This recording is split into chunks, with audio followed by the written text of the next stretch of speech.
Welcome back to Open Views, your personal assistant keeping you informed so you can roll into work Monday, that person everyone can't wait to hear from, the person your boss needs to keep around.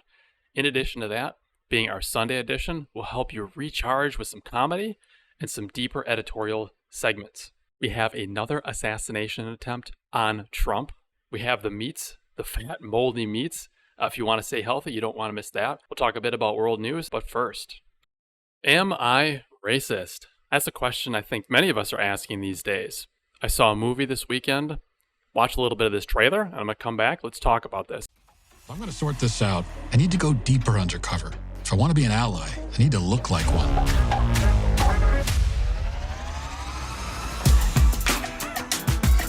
What is racism? Martin Luther King said not to judge people by Martin Luther King said a lot of stuff. Is America inherently racist? What the hell is that? The word inherent is challenging there. This is Matt Walsh's new movie, and if you're not familiar with Matt Walsh, he's part of Daily Wire, a very conservative, very biased conservative news organization, predominantly associated with Ben Shapiro.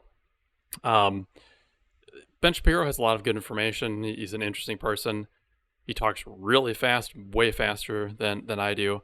Certainly, if you're not a conservative, you will not like him, and that's fine. But that said, this movie does a lot with what we're seeing today in diversity, equity, and inclusion.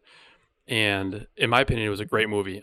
Very hard to watch in periods, cringe in some periods, but also absolutely hilarious in some periods.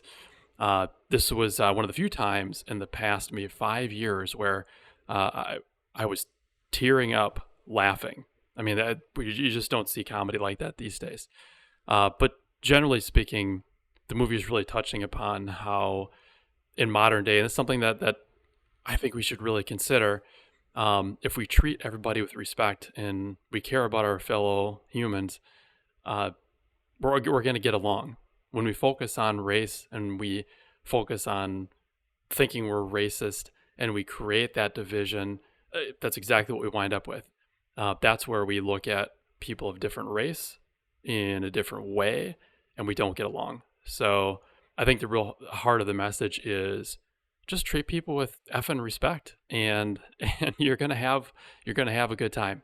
So really a lot of the movie is calling out what he calls race grifters. So anyway, if that sounds even remotely interesting to you, go ahead and see it. If you are heavily subscribed to DEI, probably don't want to see that one. Maybe skip that one. Let's turn to We Got the Meats, the fat, moldy meats.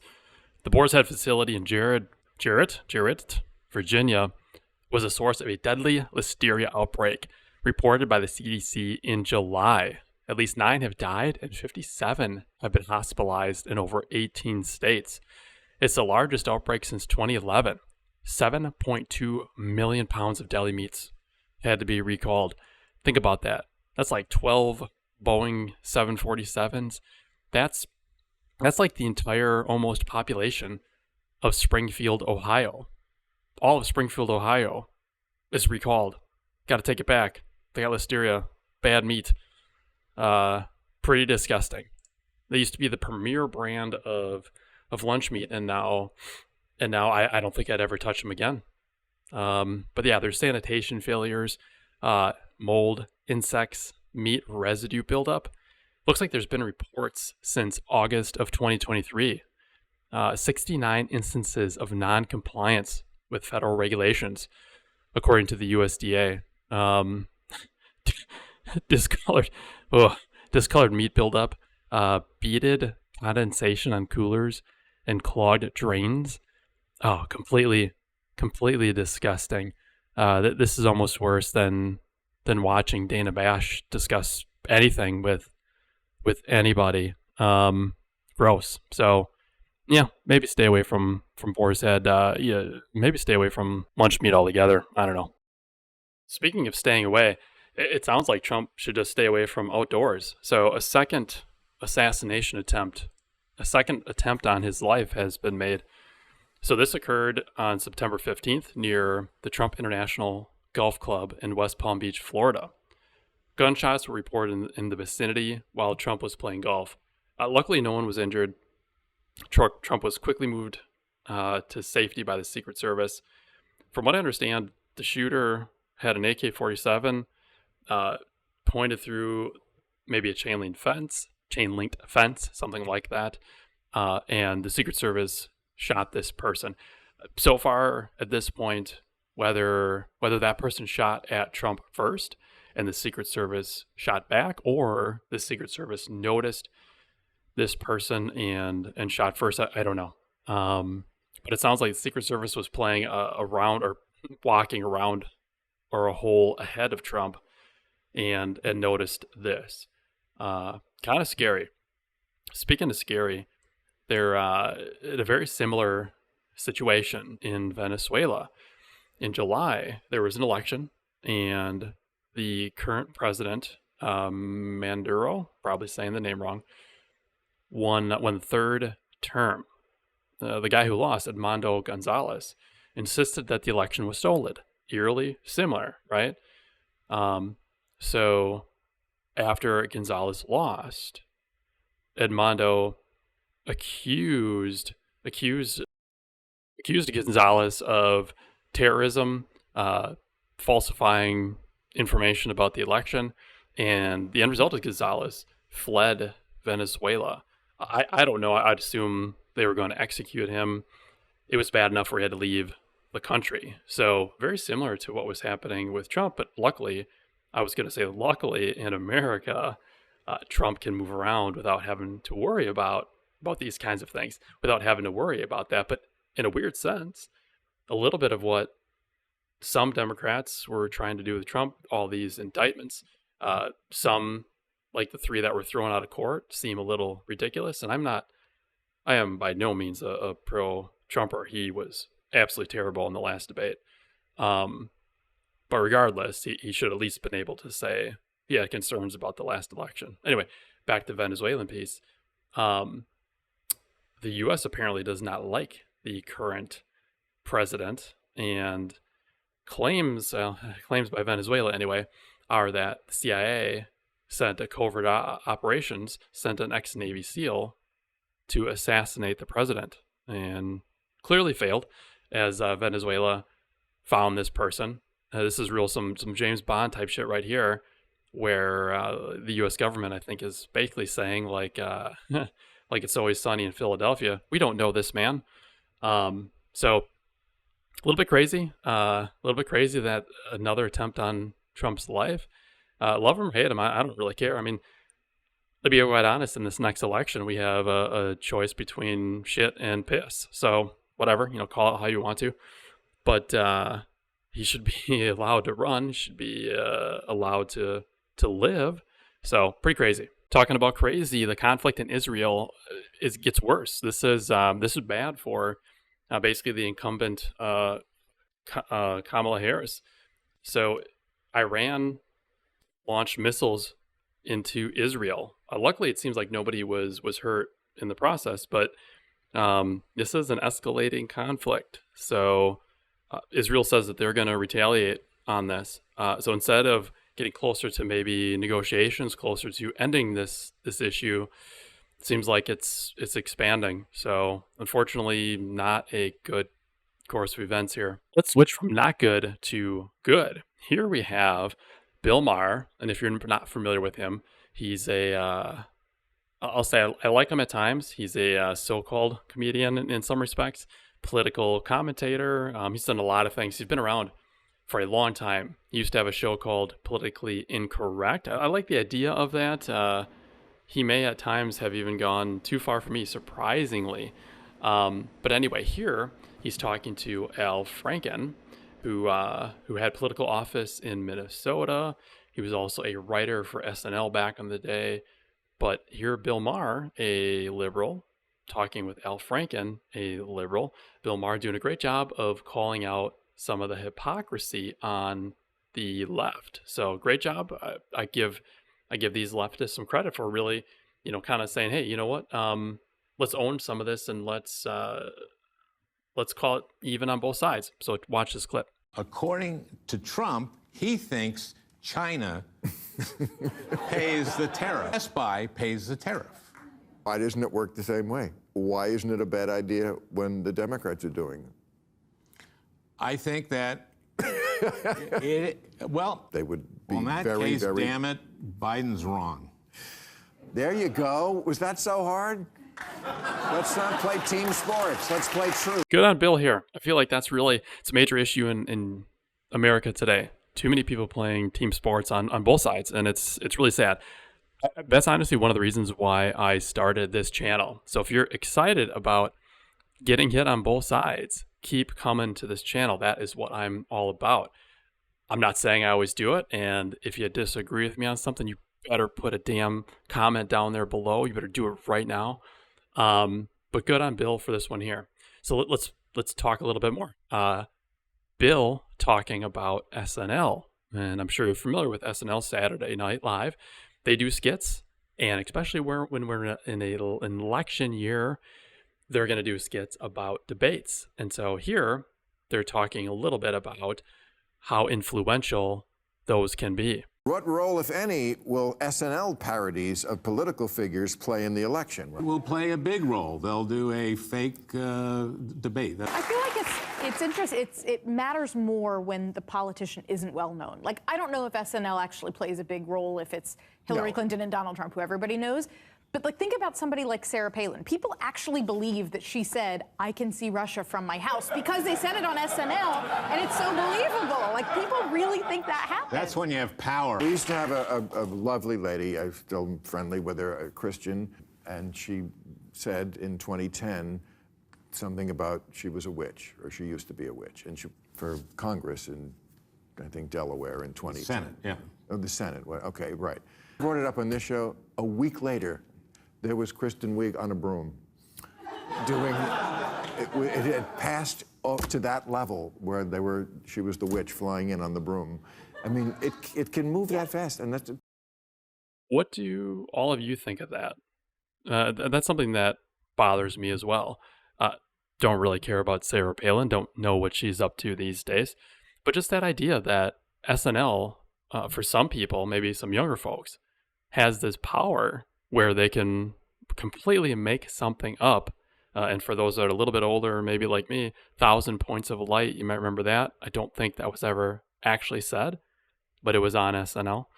But they can say this about some of the lesser known political candidates, and it all of a sudden turns into something that is real.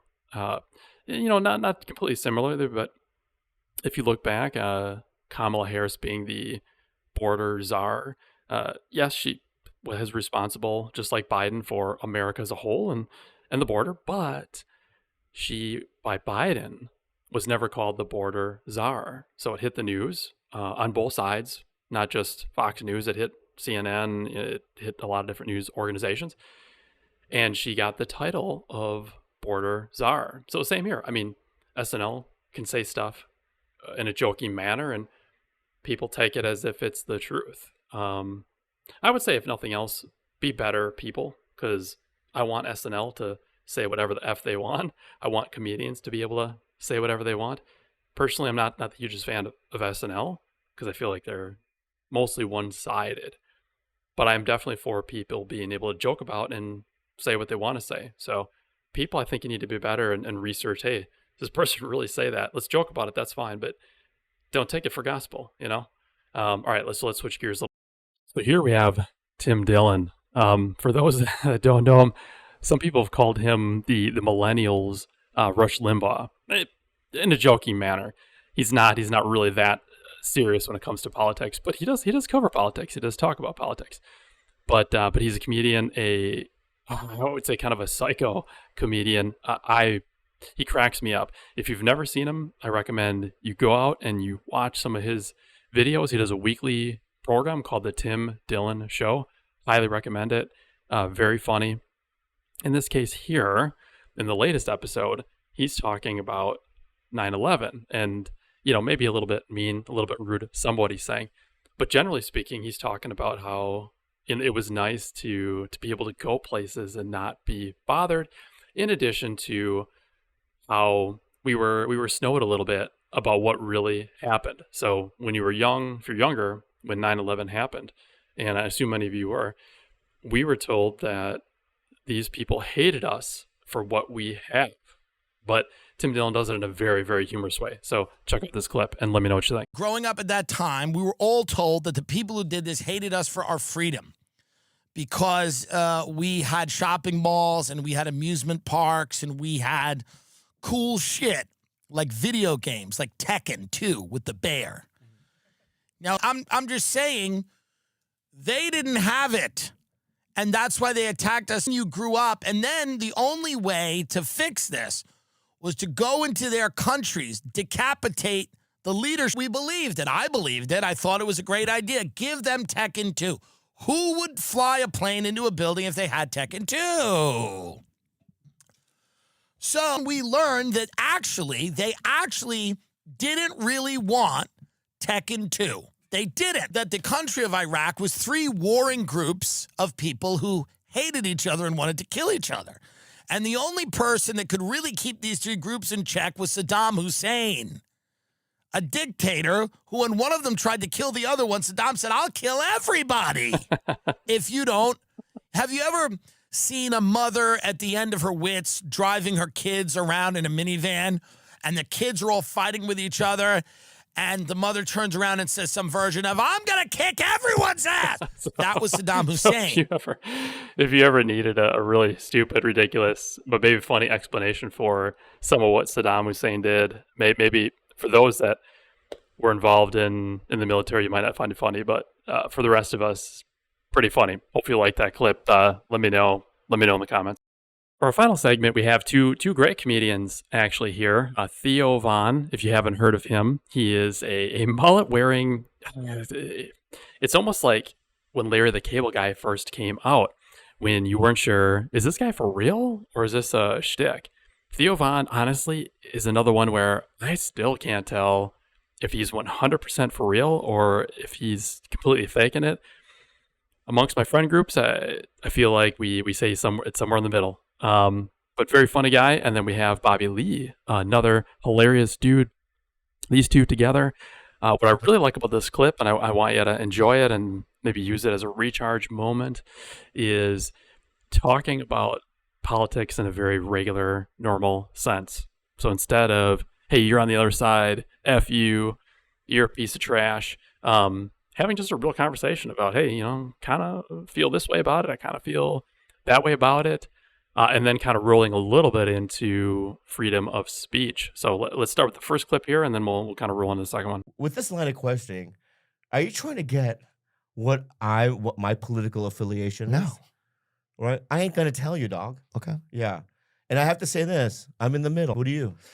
It's a good question, man. I just think, I'm in the middle of one side, kind of. You know what I'm saying? That's Theo Von, if you've ever heard of him. I mean, I love the fact that Trump brought over RFK Jr. Yeah. I'm still pissed that the Democrats railroaded Bernie Sanders I like 4 Bernie. and 8. Me too. Yeah. It's like, is sides. Democracy even real in this country anymore? Okay. I don't know. Okay. So great there. I mean, both sides. Some talking about RFK, some talking about Bernie Sanders. Great conversation there, kind of hitting both sides of it. So now getting a little more deeper into freedom of speech. Yeah, I generally don't like talking about politics, but I'll say this. I'll say that one side is more supportive of what I do for a living. What do you do? Okay. You mean comedy? Comedy. Yeah. Okay. You mean so freedom of speech or whatever? Yeah. I think one side is a little more sensitive than the other side. And so, I struggle with that fact. This is if you've never seen Theo Von, that's a great example of, is it a shtick? He knows Bobby Lee's a comedian. They're friends. They're friends with Joe Rogan as well. They've been on that show. Theo Von knows Bobby Lee is a comedian. So for him to say, "What is it you do?" I can't tell if he was genuine there or if he was just ribbing Bobby, but either way, absolutely hilarious. But also pointing out the fact that, come on, I mean, I don't care what side you're on. I don't care who you vote for, but let's get back to freedom. Let's get back to being able to say, within reason what you want. All right, so I'm going to leave you with one more clip here. Bobby and Theo. Theo, some might consider it a little bit racist, but just a funny little conversation between the two of them. Or how do Asians feel about Trump? Well, Let's say it, man. Can I say something to you? Yeah. I'm not the president of Asians. I seem to think that you seem to think that I'm their leader. Like every month there's a gathering, right? And I get all this information from people. Yeah. Right. And then I go out to the world, I'm their spokesperson or something. I don't know what the fuck you're talking about. You're like Kim Jong-un. No, I'm not Kim Jong-un. You're like a smaller version, like Scam Jong-un. I lost it on the first time I heard that one. Anyway, hopefully you enjoyed this show. Hopefully you enjoyed the kind of letting the hair down, getting a little bit more relaxed on a Sunday afternoon. Hopefully you're enjoying it, or if you're enjoying it on the way to work, getting a little bit of news, a little bit of comedy. Throw in the comments though. Did you like some of the comedy that was put in here, or do you like more serious? I'm probably gonna do whatever the f I want regardless. But let me know. Yell at me. I don't care. Anyway, let's keep it going. We got a couple more videos for you. Put them up there. Click one or the other, and keep enjoying.